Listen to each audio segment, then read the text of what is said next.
ajandayaashii ugu weynaa ee shirka lagaga hadlay waxa ka mid ahaa wasaaradda amniga oo laga dhageystay xaaladda guud ee amniga dalka waxa ay ka warbixisay guulaha amniga laga gaaray iyo sidoo kaleeto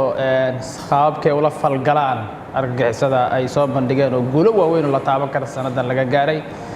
sidoo kale wasaaradda warfaafinta ayaa waxay soo bandhigtay siyaasadda dalxiiska oo goluhu cod aqlabiyad leh ku ansixiyay sidoo kaleeto wasaaradda maaliyadda ayaa waxay soo bandhigtay barnaamijka deyn cafinta Soomaaliya in meel wanaagsan uu marayo Febraayo go'aanka ugu dambeeya la qaadan doono rajo aad iyo aad u weyn ay jirto in dalka laga cafiyo guud ahaan deynta sidoo kale wasaaradda shaqada iyo arrimaha bulshada ayaa waxay soo bandhigtay tirakoobkii ay ku hayeen shaqaalaha rayidka oo wajigiisa saddexaad marayo waxyaabaha guulaha waaweyn ee la taaban karo wasaaradda ay gaadhay waxa ka mid ah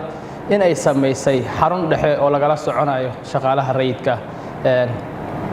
waxqabadkooda iyo howlaha dhammaan ee dawladda wasaaradda dastuurka arrimaha dastuurka ayaa waxa ay soo bandhigtay geedi socodka dib u eegista dastuurka waxa ay soo bandhigeen guulaha laga gaaray ilaa iyo hadda wax u qabsoomay sidoo kale caqabadaha ugu horgudboon waxayna muujiyeen bilowga sanadka 2020 ee nagu soo fool leh in ay dhammaystiri doonaan dib u eegista dastuurka ayna soo dhammaystiri doonaan wax walba oo ka dhinna